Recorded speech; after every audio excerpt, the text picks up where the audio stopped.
Carl Anthony Brown with you. Welcome to the Time Tunnel. Welcome to my channel, and I'm here with you. I've not been around for a while due to circumstances beyond my control part. Nevertheless, I'm here. And what's even more important, there are things that's been happening and a lot that we could look at and will be looking at, I suppose, when I get around to dealing with those issues.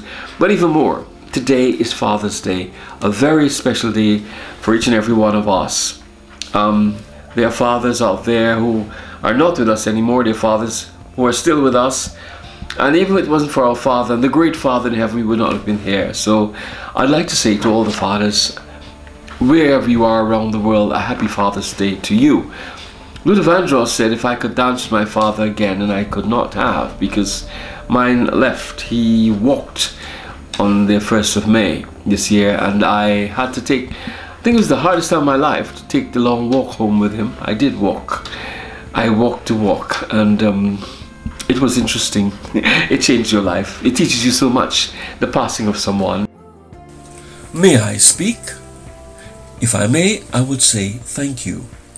Those were the words of my father, as he always says, before you speak, you always must ask permission. I am Carl, the eldest son of our father, Mr. Felix Colasso Abrams. He has 5 children, including Colin, Christine, the twins, Andrea and Angela, and myself. I would say our father was unique to us all in his own way. He was born in British Guiana on the 30th of August, which makes him 86 this year.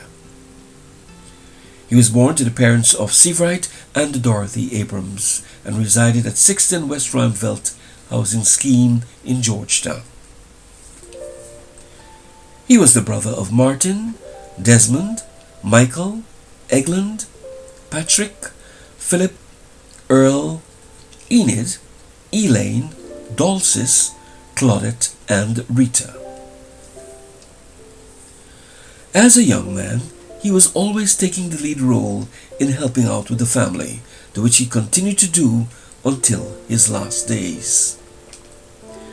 Our father came from a poor family, and often there was not much food on the table. One day, whilst walking, he found a gold ring which he took to the pawn shop, retrieved it for cash, which he gave to his mother, and the whole family were able to eat.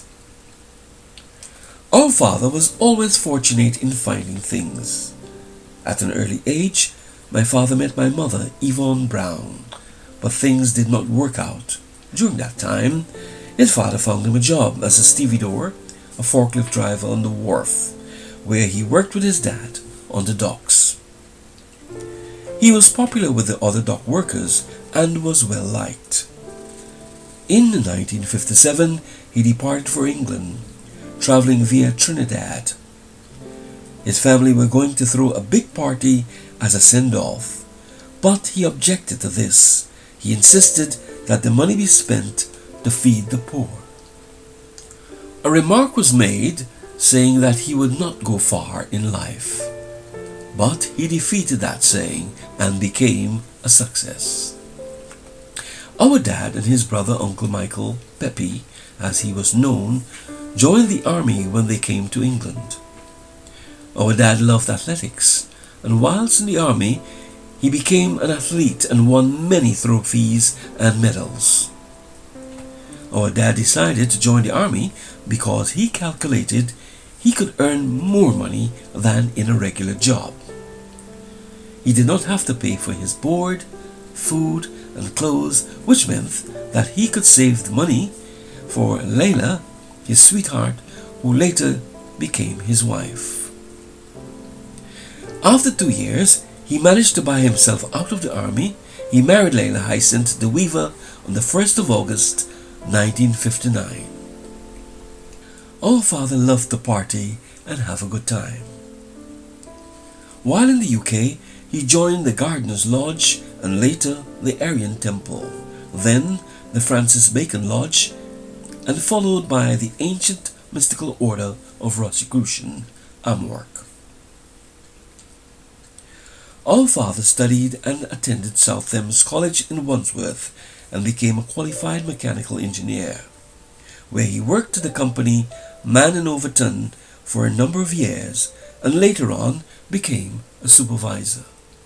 He loved music, and often when I was in his presence would enjoy with him reminiscing the great songs of the Drifters, Nat King Cole, Benny King, Dionne Warwick, the classics, and his ever-loving music of the panpipes by Zamfir. As a father and parent, he dedicated much of his life to his family and ensured they were educated to the highest.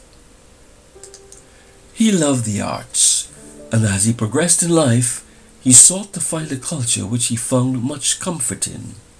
He believed and sought after the philosophers of the Orient.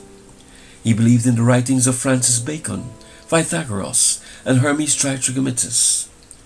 He often talked of the great pharaohs of Egypt. He loved metaphysics, and at the foremost was a dedicated servant to the teachings of the Bible. Our father would often talk or have a dialogue, and if you cannot speak his language, then you're not on his level, so to speak. Many times you would have strong discussions on philosophy, and according to our dad, his teachings were the best. He had a good sense of humor when he was ready. Often everything you did had to be in precision. He considered himself a perfectionist. One thing to note was Mom and Dad regularly assisted in the church. Our father became a vegan 40 years ago before it was fashionable to do so. He was very health conscious. He exercised and meditated on a daily basis. He was a forerunner ahead of his time. Our dad was a black belt in judo. He practiced yoga and he loved walking. He believed in charity and helping the poor and the needy. He would always give. I cannot recall him ever saying no to anything I asked. His policy was freely give, freely receive. I would visit and ask him for assistance in anything I needed. As long as there is a positive reason, he would grant it. Even if he says no, in a few minutes he would call and say, "Come on, you can have it." He was kind in his own way, and I found him faultless.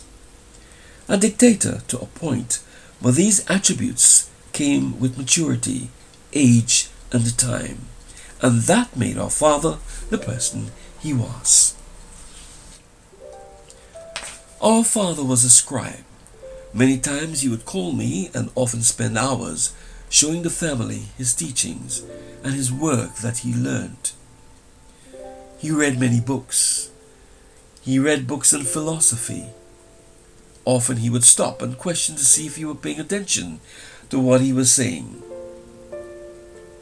I would say it was always spiritually uplifting. As I close, I will leave with a few words in thought. Strict in your ways, but loving still, you taught us right from wrong and made it easy for us to get along.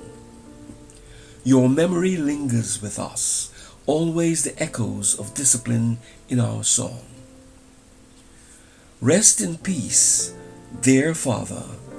Your legacy will forever abide as your strict love inspires us to prosper.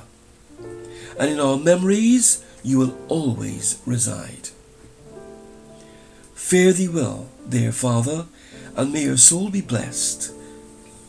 May your soul forever rest in peace in the company of the great ascended masters. To each and every one of the fathers out there, I say to you, a happy Father's Day, and always stay blessed.